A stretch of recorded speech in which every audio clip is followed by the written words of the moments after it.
Mike Detillier, as always, thank you again for joining us. Welcome back in the game here in Tuscaloosa. My pleasure. Thank you, Ryan. Mike, Alabama defeats Tennessee. Just curious if you saw anything that really grabbed your attention in that football game. Not that I hadn't seen weeks before. Up front along the offensive line, I thought, again, Alabama had a strong game. But the one thing I walked away from that was how impressed I was with Tua throwing the football. For a freshman quarterback, and his poise, his accuracy skills on passes were just terrific. And so I walked away from that really impressed with how well Tua threw the football. And I know certainly they had the big lead and Jalen had gotten those points. But when you see a young quarterback, a young arm in this league that can throw it the way he could, man, you come away and say, wow. Again, he had that one bad throw. They got picked off and got brought back. But overall, again, what we've seen all season long, their ability to create turnovers, their ability to dominate up front, offensive, defensive line, is the calling card, and it's been that way for Alabama under Nick Saban for quite some time. Well, Mike, you've been saying this for 6 or 7 months. You spotted Tua Tagovailoa, something I want to go back to January, February, when you and I first began having these conversations. Yeah. I think the words that you used is he's going to breathe fire down Jalen Hurts' neck. And, there's a lot of talk here locally. When you ask Alabama fans, they want to see more of Tua Tagovailoa because Jalen Hurts continues to struggle throwing the football down the field. Well, one of the things is it brings to Alabama is so much difficulty when you have to scheme up against them because they're two totally different quarterbacks, and so now, if you're a defensive coordinator at night and you're going to have to face Jalen, you understand what he brings to the table and that he's a power runner that can scoot up the field. And so, I just go back last year, LSU, Alabama. That game's 0-0. I think LSU's game plan defensively against Jalen was as good as you could get. They stopped the run and basically said, if you're going to beat us throwing it downfield. Now, LSU did a good job covering downfield, but one thing happened that they didn't account for, Jalen's running ability. Everybody covered. We were sitting very close to one another at that point in the press box. His 2 or 3 plays in that game, running the football, people cover downfield, you putting pressure. He makes an improv play, and he gets you big yardage and a touchdown. Changed the game and won it for Alabama, where LSU's quarterback, he wet his pants. Bottom line, when I think that's the big difference in, and I've said this to people keep pointing the finger at the quarterback all the time at LSU, and it hasn't been good. But where Alabama's won is in the trenches, offensive, defensive line. So now all of a sudden you've got a guy that's a signature runner at quarterback, and he's been above average throwing the football. He hasn't been great throwing the ball deeper downfield. Now you bring in a young kid. Now, I saw him as a sophomore at a quarterback camp. Well, it didn't take long to figure out that guy is going to be something special. I talked to the Elite 12 quarterbacks, every one of them, asked them, who impressed you the most? 11 of the 12, the first name that came out of their mouth, Tua. And so, man, to me, it didn't take a rocket scientist to figure out that guy has got talent, and he's going to be a quick contributor to Alabama, because in talking to him and talking to his coaches, how quickly he picks up things. And I think a lot of times for a young quarterback, it's, how quickly they can pick it up. Can they handle the pressure? Can they be poised out on the field? And does he have one trait that you're looking for in a passer? Is he accurate? And you just see how good he throws the football. So, for Alabama, you're in the catbird seat now. You've got 2 elements that you've got to prepare for every game if you're an opposing coach. You've got a power runner at quarterback who has had some good days throwing it, and also he's been off. The longer the throw, you can tell, the more inaccurate he is. And I think Brian will adjust to that he'll get him more comfortable in those short, intermediate throws. Now you've got a young freshman that throws the football really well in that short, intermediate area of the game. And he's becoming more comfortable in his reads downfield on getting the pass down, maybe out a little bit quicker than holding on to it. That's the big difference between high school and college football. You can hold on to it a little bit longer in high school and wait for your guy to get open because there's not a lot of elite cover cornerbacks or defenders. In college, you better get that ball out time-wise real quick. And that's what bit him on the bad play for Tennessee. So my thing about it is I saw it, and a lot of people, you overhyping this guy. No, your eyes don't deceive you. It don't deceive you when you watch a guy who's that talented, and you can see that he was going to make an impact at Alabama as a freshman. And Jalen did, and why wouldn't they play Tua? You have opportunities to do both and develop both those guys and play to the strengths of both of their talents. That's what coaching's all about. A lot of coaches, I don't like to have two quarterbacks because it maybe cause a friction on the team. Man, it ain't causing no friction at Alabama. All it does is put W's up on the board, and Nick Saban knows how to handle that situation very well. Maybe other coaches would have difficulties with that. That's not happening at Alabama. It's going to cause a lot of problems, Ryan, as it goes along for opposing teams that you have to prepare each and every week for two different style quarterbacks. And you know what you're going to get from Alabama.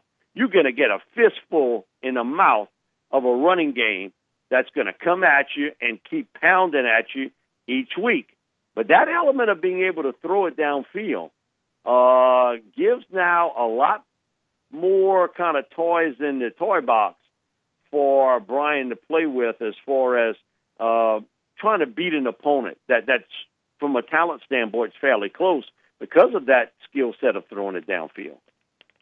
Well, and Mike Detillier right now, WWL-870 out of New Orleans. He's a college football analyst. He's an NFL draft analyst as well, an evaluator of talent. And we're talking about Alabama's offensive side of the football. Mike, you go back to Dave Aranda last November. You go back to highly respectable defensive coordinators.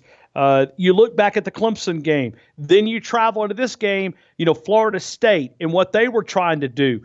And then you look at you look at John Chavis. And then you look at going back to Bob Shoop. Even though people may not believe this, I think he's a quality defensive side of the football coach, defensive side of the mind. You're watching a lot of teams, and even Nick Saban highlighted this.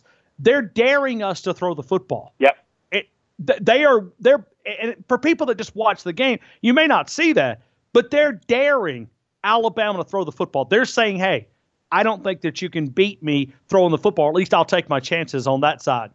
Well, one of the things Dave and Coach O and Pete Jenkins and Corey Raymond came up with when they played against Alabama last year was to try to take away the short game.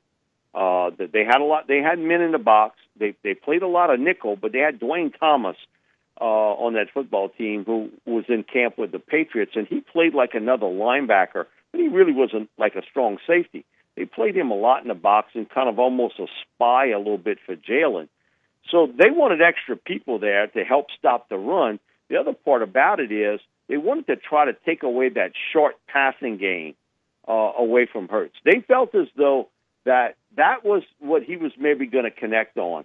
Those throws from 6 to 12 yards downfield. They wanted to take that away and say, you know what, if you're going to beat us throwing it deep downfield, but you're not going to beat us in the short area. And they, I thought, did a pretty good game plan doing that last year. And for 3 quarters, it was 0-0. So, it worked. It's just that LSU's offense could do zilch, nothing off of it. But again, now you've got an element here where some teams, they try to stop the run, but they don't take away the short intermediate game. So, Ryan, in essence, you giving him his strength. but they don't play the other element. I think that's what maybe LSU kind of put a key in the door a little bit on, is that not only that they did a good job taking away the run, they took away Jalen's short game or short intermediate game. It's kind of a two-headed coin there, and say, go ahead and throw it downfield. You're going to beat us deep. We're going to go man coverage. And again, they're not going to get away from that, not this Saturday, but next. They're going to do the exact same thing. They're going to try to take that away from Jalen. They're going to try to stop the run and take away that short intermediate game and say throw it deep downfield and hang those corners and the free safety out on an island, one-on-one. Take your chances. If it happens, it happens. But we think we can stop it. What a lot of teams don't do is the second part. And that's why Jalen's been successful pretty well this year in that short intermediate part of the game, because he can hit those throws. It's the little longer throws that he's really struggled with, and also maybe a little bit of touch. That's where Tua brings another element. When you watch him play, first thing, again, he's so poised, he's very accurate, he gets the ball out quickly, and he makes good decisions downfield. So they didn't have that element a year ago. Now they do. So you got a little bit of a play card here that you can sling him in there if something occurs that you kind of get boggled down in a game and kind of jumpstart your team, and then you go right back to the power running game. So I think it's an element that when you try to break down games, you say, just take away Alabama's running attack and you win. But that's not necessarily the case. You also got to worry about that short intermediate area of the game. I thought LSU's game plan last year was excellent. I think other teams have tried to copy it. They just haven't been as successful doing it as what LSU did defensively a year ago. Mike, let me go to LSU just for a minute. You're very close to that program. We know your relationship with Coach O that you've talked about, and watching them lose to Troy and then bounce back and sort of find their mojo. Maybe that was a galvanizing time when they lost to Troy. They go to Ole Miss. They beat those guys 40-24, but they've had some pretty impressive victories. They're coming to Tuscaloosa with some confidence. Yeah, again, I think the big difference in this game is LSU is not going to match up well up front. And I know that they've done a great job the past couple weeks. And, they've got 3 freshman offensive linemen playing. They sort of paper thin along the defensive line. And I think what happened here, I think the coaching staff came to a point of, hey, listen, we got to find some leaders on this team. We got to find the guys on the team to take control here. Because, as a coaching staff, you can do so much. Then your leaders got to take over. Last year, Coach O, when he took over, he didn't have to look around for the leaders. Ryan, they were there. It was Leonard Fournette. It was Duke Riley, Kendall Beckwith, Jamal Adams, and a signature speech after Les got fired. Jamal stood up.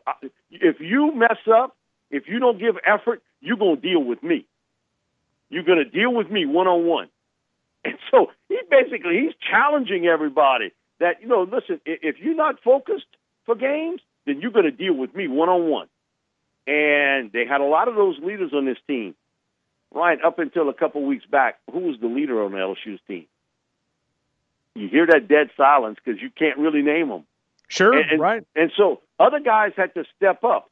If it was Clapp up front, Danny Etling, Darius, who's fighting a knee injury and trying to play through it, Arden Key, he was heavy. I mean, there was no doubt about it. He was 22 pounds overweight, with the shoulder injury and then him not in the spring practicing at all.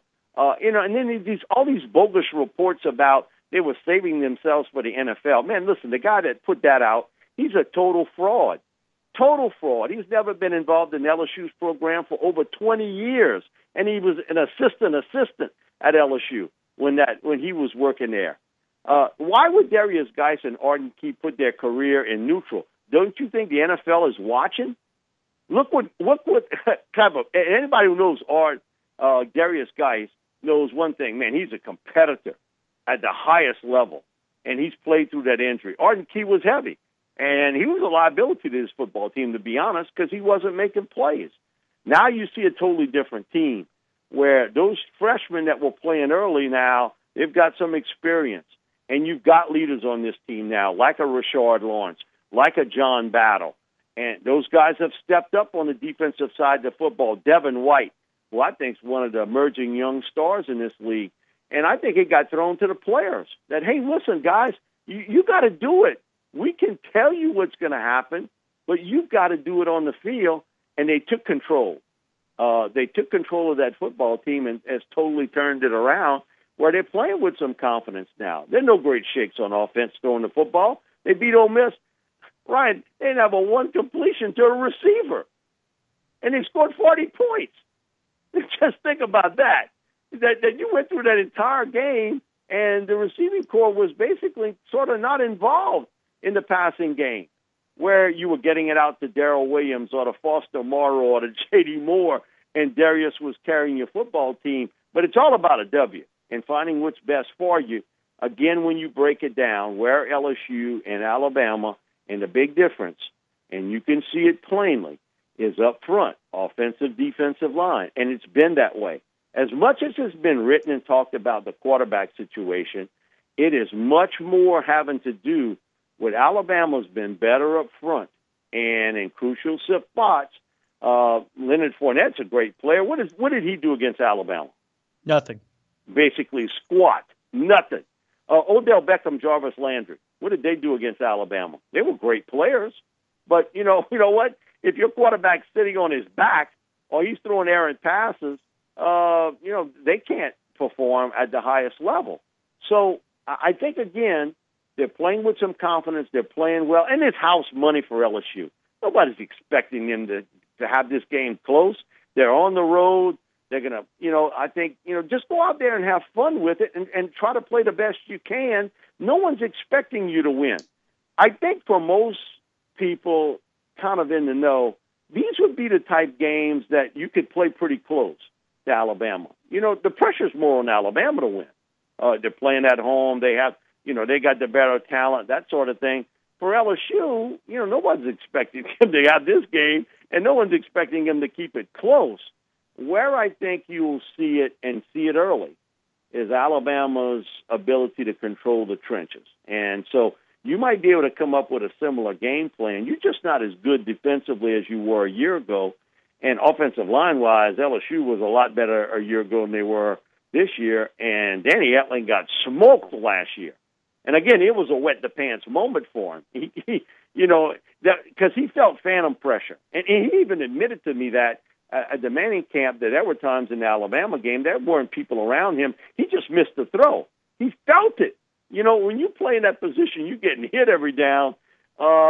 Sometimes, things roll through your head. So, you know what?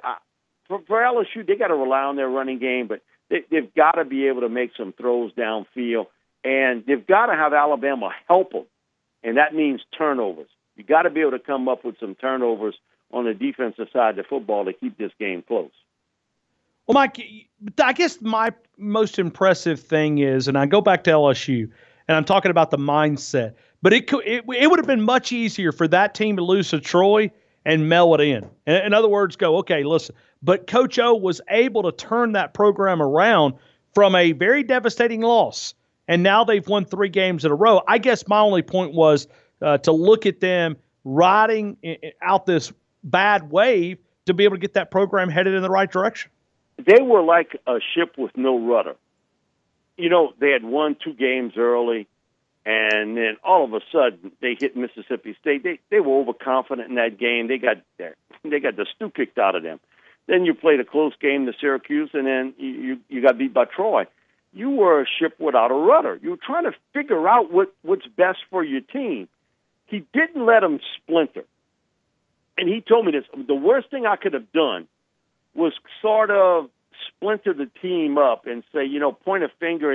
But he did it a little bit. He pointed that finger at a few people, and he pointed that finger that he tried to get involved with the offense. You know what? He backed off. He understood that maybe he was part of the mess here too, and so he backs off. He lets Aranda run his own offense. He started to get a little healthier. He got people more involved from a leadership standpoint, And I think you never know what turns a season around for a team. You never know that point because it's different each year for every club. Just like for Clemson to lose to Syracuse, they got to look at themselves in the mirror, too, and say, what happened here? What happened in this loss that brought this upon us? And I think that Troy loss, to me, was a signature moment that they had to do things a little differently at LSU. But the one thing I give Coach O a lot of credit for is that he held the team together, and he didn't have the players pointing fingers at one another and tried to get them to play more as a team. It was an ugly win at Florida, but it was a W coming from behind against Auburn after losing 20-0. And then, what you did this week against Ole Miss. So, I give him full credit because that's tough when you're in that spot to fight back. Because, human nature sometimes is you hear so many things outside elements that the noise that gets to you, and it affects your team. I thought his best job was to eliminate a lot of that and say, you know what, guys, the people outside this team ain't fixing it. You got to fix it, and we got to fix it. And I think he did a really good job doing so. And I think it's just unbelievable how quickly the tide has sort of turned here and set this game right back up to what we've seen in the past, where this is a signature game on the schedule. And I put this out on Twitter because I think it goes to show when LSU and Alabama play, how significant it is. From 2010 to 2017, in that 8-year time frame, LSU and Alabama have produced 113 drafted players to the NFL. There is not another rivalry game in college football that has produced more NFL players than LSU Alabama from 2010 to 2017. 113 players in 8 years. Right, that's remarkable. Mike, you're getting me excited talking about this game. I mean, I'm a few days away, but no, it's special. And inside that locker room, it's a special game because you know what? LSU was recruiting the players that went to Alabama, and Alabama was recruiting the players that went to LSU. They know one each other because a lot of them will tell you we were on the same recruiting trips. I went to Alabama on a visit. The guys from LSU, well, I went here. It's amazing because the same sort of kind of connect the dots are with a lot of these players who have a little bit of ties with one another. But when you think about it, and, people want to talk about USC, Notre Dame, Ohio State, Michigan, USC, UCLA, Texas, Oklahoma, Florida State, Miami of Florida. The number one talent rivalry bowl each year is LSU Alabama with 113 players in 8 years. And the number two rivalry was LSU Florida with 102. So that's 11 players behind of the number one rivalry game each year producing players to the National Football League. It's a remarkable game where Alabama has dominated. And it's because of the fact when you look at it, their dominance up front has been the difference, offensive and defensive line. And certainly, too, I know Les had some success early, but that guy standing on the sidelines from Alabama can't tell me he don't make a difference. He's made a lot of difference in those games. Mike, I love the passion, man. I love the energy. I had a few other questions, but I don't have time to get to them, man. We'll have to talk next week because there's some other details that I want to go into about this game. But I'm excited because I think it's mutual respect inside that locker room for each other. And I'll leave it at that. I was going to say something about Auburn, but I think one thing I'll leave it with, Ryan. People here that are huge LSU fans, why they hate Nick Saban, they don't hate him for any other reason other than one. They fear him. They fear him. Fear him in recruiting, fear him on the sidelines because they've had him here. That to me is the ultimate respect. When I hear LSU fans, I hate Nick Saban. You hate him for one reason. You fear him. You fear what he can do on the recruiting trails and then when he's got his teams out on the field. And it's a great rivalry game because of the connections of LSU Alabama throughout the years. And now, even more, with Nick having been at LSU, and now kind of what's going, like a good fisherman, he knows where to throw the line. Look how many players he's recruited from the state of Louisiana throughout the years. That good fisherman knows where to fish off.